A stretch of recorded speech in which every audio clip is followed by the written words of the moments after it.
So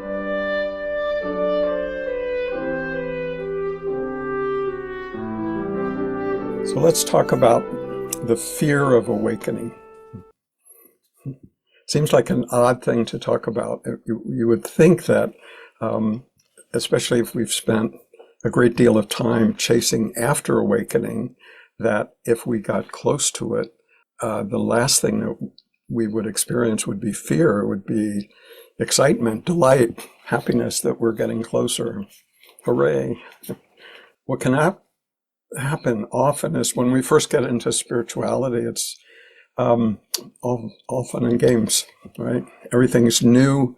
You know, we have new friends, we have new ideas, we have new practices, we have maybe new diets, new philosophies. Everything's fresh, everything's exciting, a new whole arena to explore. And then at some point, we might realize that it's not really about something outside of ourselves, because that's what it can first appear as, that these ideas and these spiritual experiences, things that I'm seeking after, and they're somehow outside of myself, ideas, practices, and so on. They feel like they're somewhat at arm's length from who I am. It's me doing the practice. It's me having meditation. It's me having a spiritual experience. So what's happening is a little bit at arm's length, and there's a certain comfort and safety in that, right? I'm still here, I'm good, and I'm having these experiences and the possibility of experiences that I enjoy. What could be better? Right? But at some point, we may begin to realize it's not really about doing something external to who we are. It's more personal than that. And probably the next stage, you could say, the next place we go is, I guess maybe I should look within, right? I've heard that's a good spiritual pointer. It's been around for a few thousand years, and I'll look within. And the tendency then is to believe that looking within has to do with our psychology, right? I have to sort of deal with my shortcomings. I have to work with my past grievances and injustices and blames and guilts and stories. And, I have to work all that out. And that's nice, and things, there can be some benefit in doing that. Might even make you a nicer person to be around. But it is, in a sense, still on the outside. There are the memories, the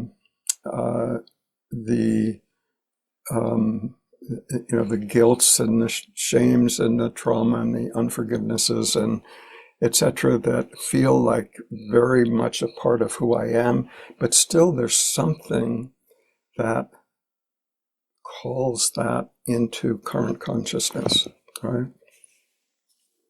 Because those past events aren't currently happening now.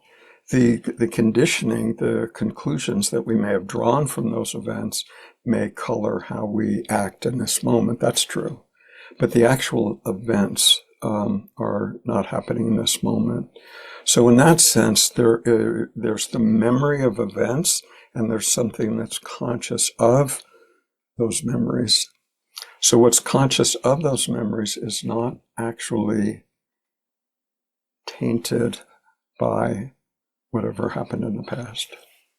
So in that sense, when we're working on the psychological level, which can have some benefit, but it's still, in a sense, looking outward. It feels inward because we take ourselves to be that, but because we can look at that conditioning, look at that storyline, what is looking at that is not itself conditioned or entangled in that storyline. It's unconditioned, right? This sense of awareness being knowingly present for whatever memories we pull up into current consciousness. So in that sense, we're still, it feels much more intimate, largely because that's what we take ourselves to be. And so when we're working to fix or mitigate all of those tendencies, all that conditioning, it can feel personal, but we're still dealing a bit at some distance from what we truly are, right? It feels more intimate than that, I grant you. But what is noticing that is still not touched by that conditioning. So at that point, we might, have from time to time experiences of dropping into awareness, maybe in meditation, maybe just walking down the street, who knows? But coming into that space of awareness can feel, when it's first encountered, can feel empty, right? Like, and when we come back out of that space where thought may be absent, we come back out of that, the mind doesn't know what happened. The mind functions in conceptual thought.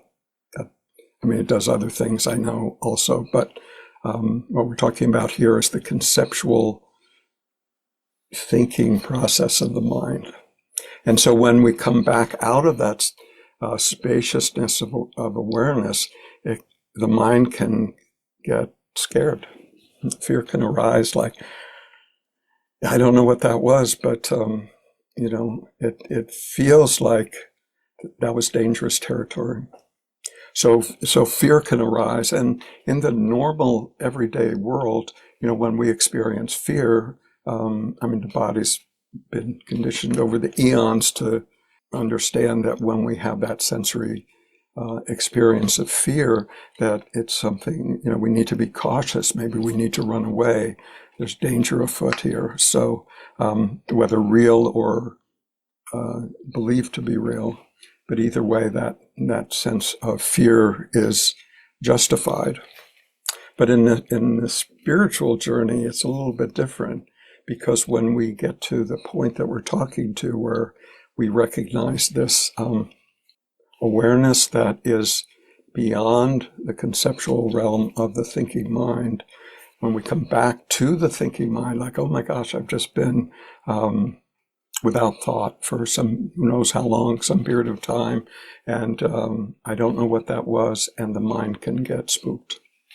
And at that point, we can, I guess, do one of two things. One is to become curious about it, and the other is to run for the hills. This is dangerous. I got into the spiritual thing for, to feel better, and this doesn't feel better, and I'm gonna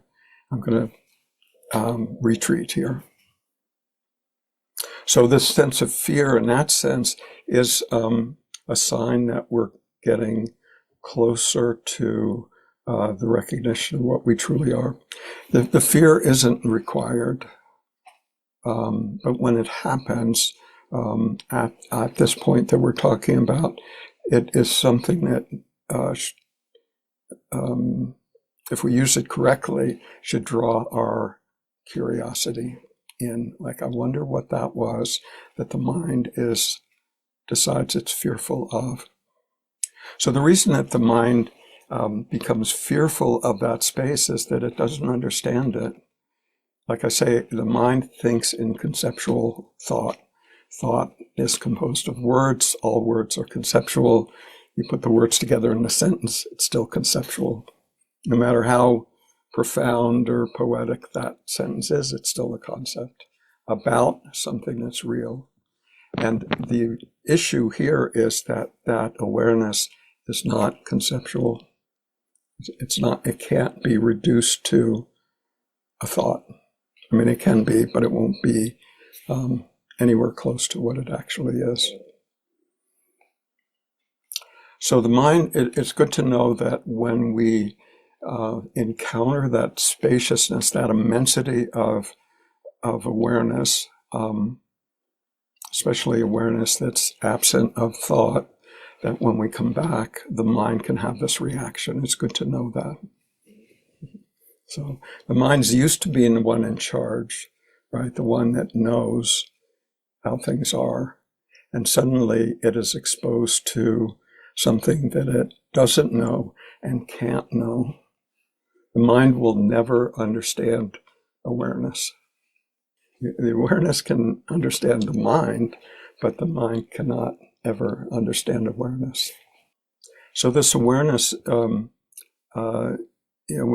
maybe, if we visit it, some number of times, and then after the while, the mind realizes, okay, this isn't as scary as I thought it was. In fact, it can be sort of relaxing in a way, and so I'm okay with this.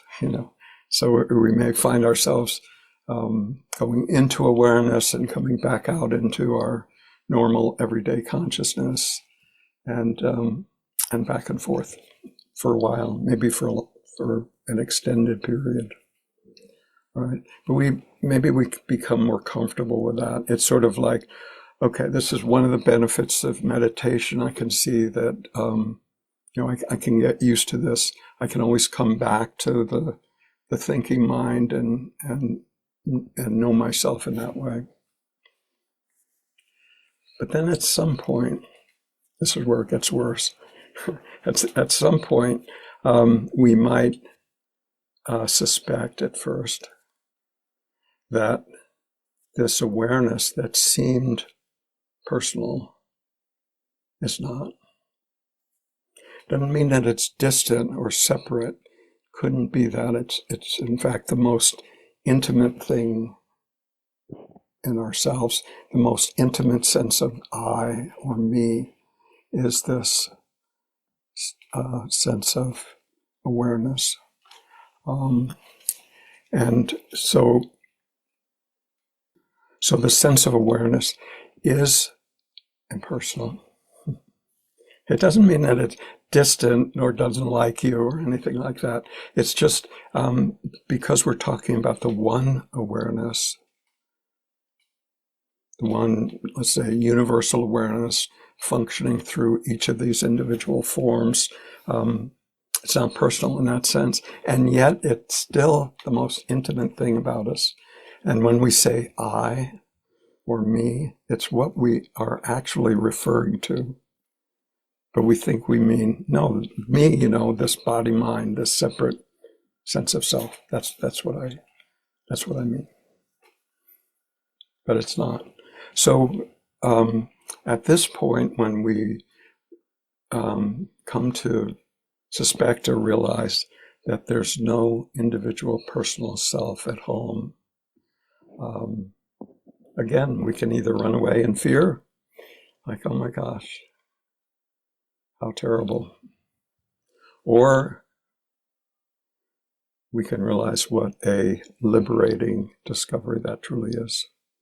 Like, finally, I'm free of all of the constraints that I thought I was, all of the problems, all of the misdeeds, all of the failures, all of the limiting habits, and so on. So again, we have the choice. If there can be fear there, but a lot of it depends on how tightly we're holding on to what we take ourselves to be. The fear isn't obligatory. Doesn't always happen, but when it does, it's useful to know that it can happen as we meet these, you could say, these frontiers, the frontiers of what we take ourselves to be. And then as we step beyond that, what we've identified with prior to that can be threatened. So it's good just to know that when that fear arises, it's not the same, it's the same sense of fear, but it's not it's not the pointing out the danger that fear would normally serve in our everyday world. It's more like, no, you're getting in a territory where this is getting real. because it has to do with your existence, right? It's not no longer just something that we do at arm's length. This is challenging every belief that we may hold about who we are. Very different. It feels very different.